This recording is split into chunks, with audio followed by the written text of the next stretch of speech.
probably not normal New Zealand behavior, but not out of the norm on a maggot trip or a jester trip, right? It's called going native when you're talking about doing research. Right. That's when the researcher goes native. It was for academic purposes only. No, it should never have happened. Now, I know you've had a long career in academia, and do you think that your time and here and not just at the university, but your association has helped you in that world just because of the depth and variety of people that you ran into? I think so. I mean, first of all, sociology was an eye-opener. It gave me, I think, a different worldview, and I think it's probably helped me in my teaching. I basically introduced the subject to New Zealand. Virtually all of the sports sociologists in New Zealand were taught by me, and so it's a legacy that I'm quite proud of. But it only happened because I came here. I mean, it was a very lucky accident, and it's been a good one. And it channeled you in a way that was different from what your original intent to come here. Oh, very much so. Right. Very much so. Yeah. Wow, that's good. I like to hear that. So a couple of other things. Some of the players that you coached in those early days, they are now themselves retired and still contributing to rugby. What was it about that time period and that rugby that has kept people, again, 40, 50 years later, still involved in the sport, you think? Well, I think that's probably the most surprising thing. The fact that we had about 18 at a reunion last week of members of that original team, or the ones who toured New Zealand a few years later. The fact that they're still alive is wonderful news. The idea that anyone who smokes marijuana is somehow going to shorten their life, well, they really answer that one, because it hasn't shortened their lives. Yeah. Well, not yet anyway. They were a group that had a lot of strength in their attachment to the game and to each other. I mean, most of them are still friends. They really did badger me when I first came here about coaching them, and right through the summer of that first year, they sent a member of the team to my office to say, would you coach the university rugby team? No, I won't. Go away. Who was that? Do you remember? Oh, everyone. They sent a different person every day. And this went on, and I was teaching 2 activity courses, the 1 credit activity courses that each student had to take. Right. They had to choose from dozens. And I was teaching handball and racquetball, neither of which I'd heard of before I left New Zealand. And so I had really no idea, and I was teaching them from a book, and I was about half a page ahead of most of the students, or behind most of them. Yeah. And in the finish, I got so sick of them asking me to coach the rugby team that I went to see my department head and said, look, you've got me coaching 2 activities that I know nothing about. How about letting me coach something I do know something about? And he said, well, what do you want to teach? And I said, well, how about if I teach 1 PE credit course in rugby? Uh-huh. And he agreed, and so I said to all of the university players, if you all take this 1 credit course, then you'll get a semester of rugby coaching. And that's where it all started to fall apart, because I ended up being much more full-time than I expected. And that legacy, how do you see that manifesting in the world now? Like, you must have run into university players all over. Many of them must have come to New Zealand. How widespread is this thing that you've been involved very with? widespread. And I mean, because they're a cohesive group still, it makes it easy for me to make contact with with them, because it's all done through, you know, a small group of players who are in contact with all of the other ones. And so of the ones who turned up at this reunion, there were some there that none of us had seen for nearly, 45 years. Yeah. And that's a long time. Yeah. But, you know, they're all still in contact. They know how to find each other. We had the most marvellous reunion a few nights ago at a cabin up Rock Creek that was quite superb. It was illuminated by the fact that at least 3 were on sleep apnea machines. At one stage we had a competition as to who had the most artificial joints, but apart from that, we were all still there. We were alive and we were enjoying each other's company. And I know this is the wrong terminology for an academic, but what's the craziest thing you saw during your time coaching the university? Oh, well, I suspect it was that party in Dunedin, because it involved all of the other faculty members that I worked with. Right. It was a fitness centre. It was one of the first fitness centres in New Zealand. They were very rare then. The owner of the fitness centre said, you have to wear towels, and they readily agreed. And when we first walked in the door, we were met by 3 guys who were the bartenders wearing towels as turbans, which was not exactly what the owner of the place had thought. And we're standing there thinking, my God. But that sort of set the tone for the evening. And I know that decades later, people who were on the faculty at that stage still talk about that party. It was a lot of fun, a great evening's entertainment, but something out of the unusual. Yeah, a little different, right? Very different, yeah. Dunedin's a pretty conservative place in general, I think. Well, it's not quite so conservative, partly because it's a really university city. Yeah. And the students have always been a tad wild down there. Their parents and others would say they've been too wild, but their eyes were opened by these guys. How many of your former students are now teaching at universities around the world and in the States and in New Zealand? A significant number now. Yeah. I know I've got half a dozen in the UK lined up that I'm going to be staying with before I head home. And a lot of them are former graduate students and ones like that, and that's going to be fun catching up with them. It's a goodbye trip. Gotcha. The last big overseas trip. And was there a time when you were here that you had to end up doing more than coaching? Did you have to defend them? Did you have to keep them out of trouble? We had the public defender of Missoula as a member of the team, so that helped. He was probably the last backup, because he wasn't always the greatest lawyer I ever saw, but it was handy having him there. Right. But you know, I think the people of Missoula too were aware of the university players, and then of course the Maggots. Once the Maggotfest became a reality, then the whole of the town, the city, knew about the Maggots and knew more or less what to expect.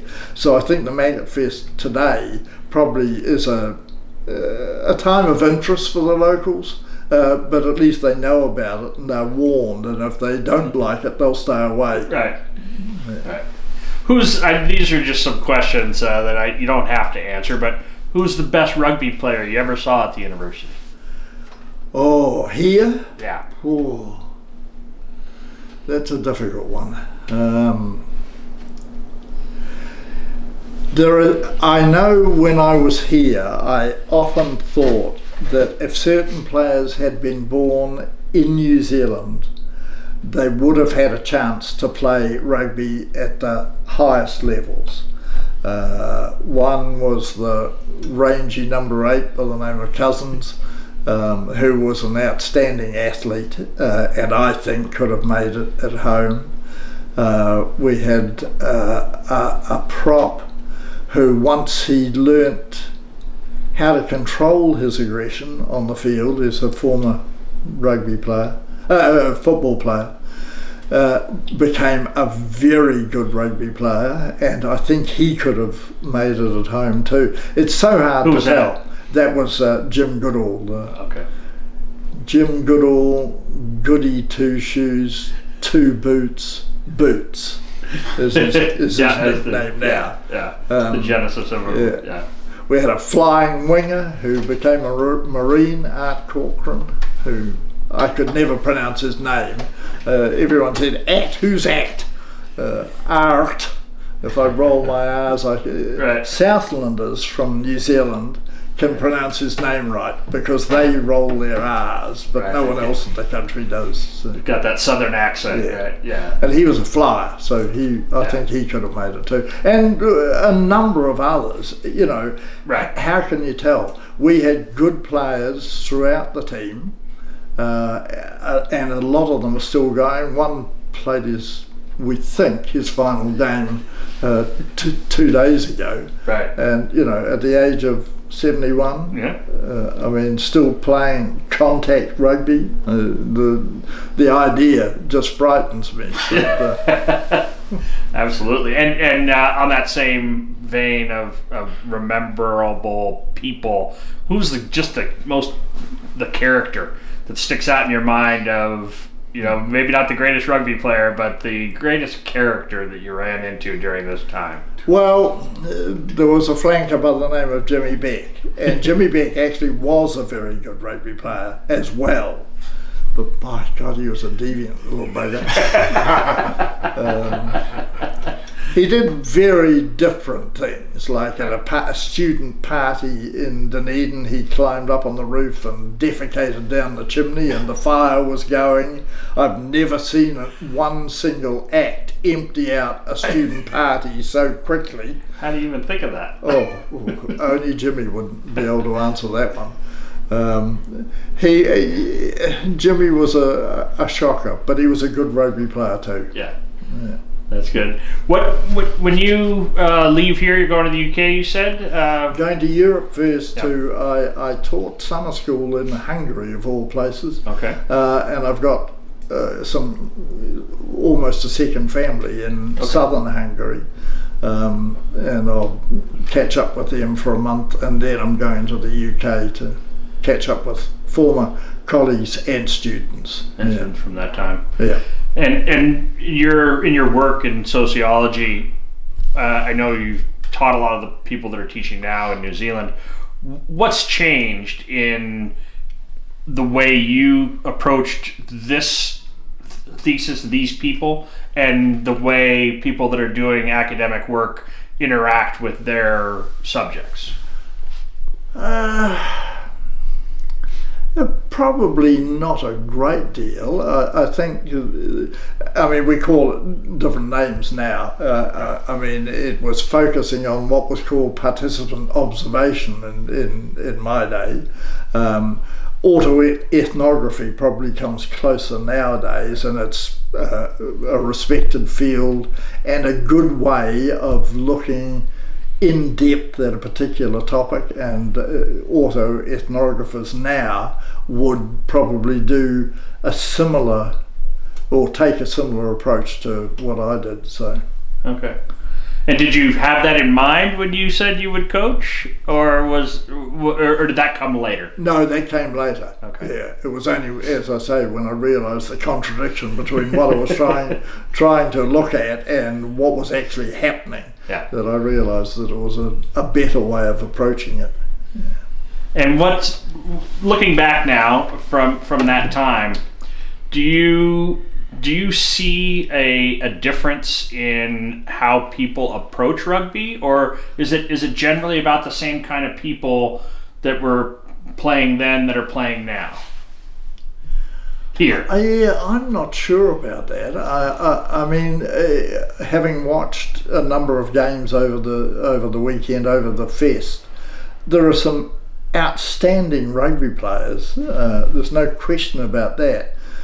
What does disturb me a little bit about US rugby is that I think the focus is incorrect.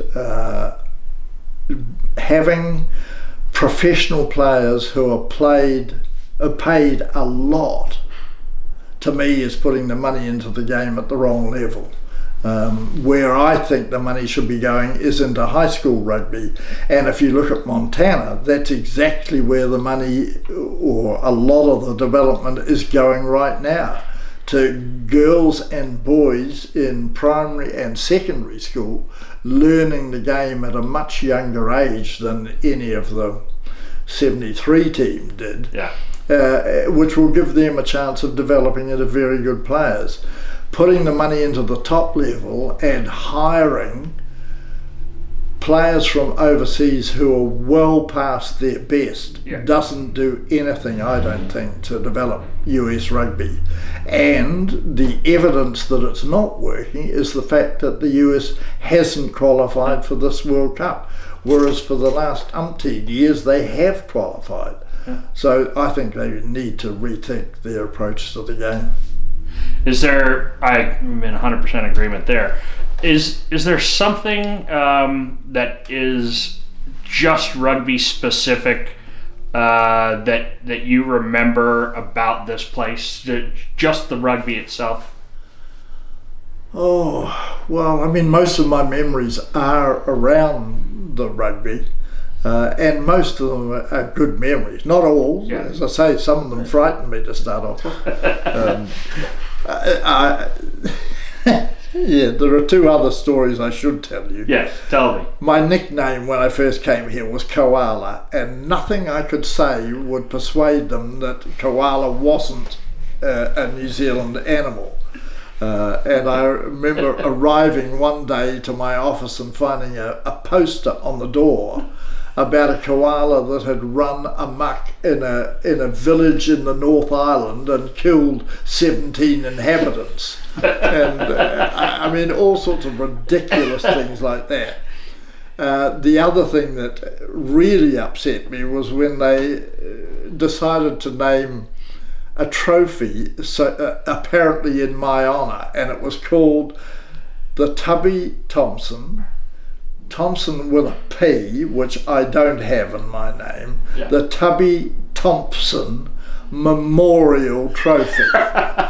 And I sent a letter or not a letter, it would have been a letter then, it was before email days, of complaint to, I think, Skipper, one of the original players in the team, saying, my name isn't spelt with a P, and you only call a trophy a memorial trophy if the guy's dead. And he sent back a letter saying, you might as well be dead, you never write. So that was the end of that argument. Who were the who can you remember from that first team? Who were those guys? Oh, well, I mean, most of them are still here. I've mentioned a fair number of them. A few, yeah. You haven't mentioned some of those guys, maybe. Well, I mean, Rock Ringling, who was the son of the circus proprietors. I mean, it's a famous name worldwide. Rock was in that first team, or maybe in the team that came to New Zealand. I wouldn't be certain about that. Paul Smith, I don't know if he was the public defender. Okay. And he, one of the great characters of the team too, but I think he was much more at home on the ranch in Boulder, Montana. Who else? Another very good athlete who died well before his time, probably the only one. There are one or two who have died. Nick Kelmus was a very good scrum half, the tallest scrum half in the world, I would say. He was a very tall guy, but he was a very good scrum half, and boy, if he made a break, he was gone. He was a good player. Who else? Dewey Logie, who's now in the he's a life member of the Maggots. He's a member of the legislature. He's a Republican, and I find that hard to forgive. But he has his own reasons for that. I think he's was a Democrat at heart, but realised he wouldn't get elected if he stood for the Democrats. Tough where he is. Yes.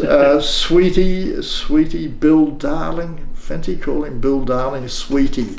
It was a nickname that really didn't suit the man. Right. He was belonged to the ROTC, ROTC. He was in the Air Force, I think. Okay. Yeah. He was one of the originals who's still around. Another Trump supporter, God rest his soul.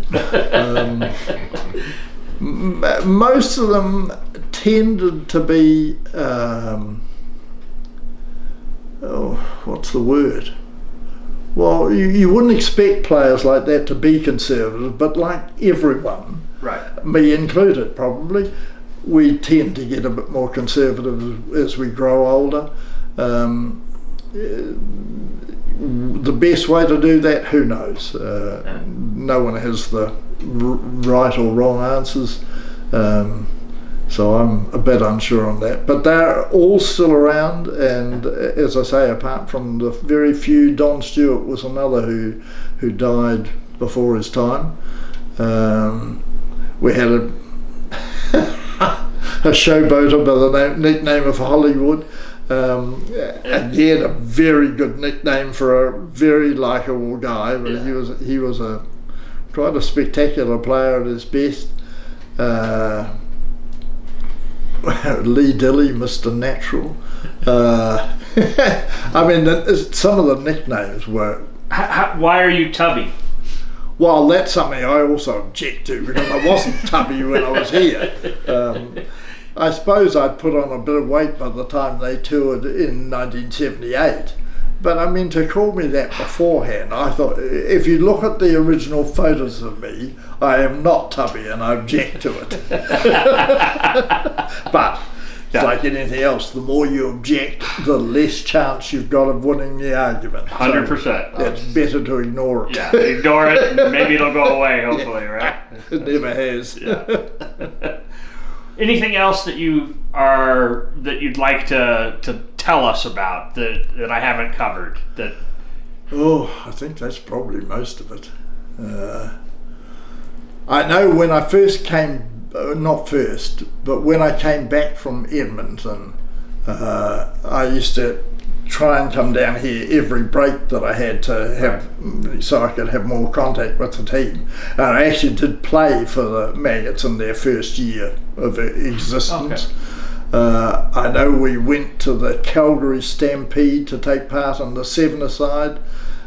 We went with a guy, and I don't know how he fitted into the team. I think he was just a friend of Paul Smith's. Okay. His name was Richard Smith. And we were at the Stampede along with a million other Canadians and Americans who were up there. Huge, massive crowds, and we lost Richard Smith, and he was our drive. And so we were wandering around the Calgary Stampede, probably a little bit worse under the weather. Yeah. And Paul Smith kept on yelling out, "Richard Smith, show us your thing," because he was driving. Right. Whatever it was, a Volkswagen was called the thing, or. Yeah. I think it was like a square. Yes. Yeah. So, two drunks wandering around the Calgary Stampede singing out, "Richard Smith, show us this thing," didn't do anything. I think we had to hitchhike back. It's been a real pleasure talking with you today, Rex. Thanks very much, man. Right. Appreciate it. Thank you. Anything you think of that we need in addition? Outstanding, John. Thanks, guys. Perfect, Brownie. Rex, you were kind of okay.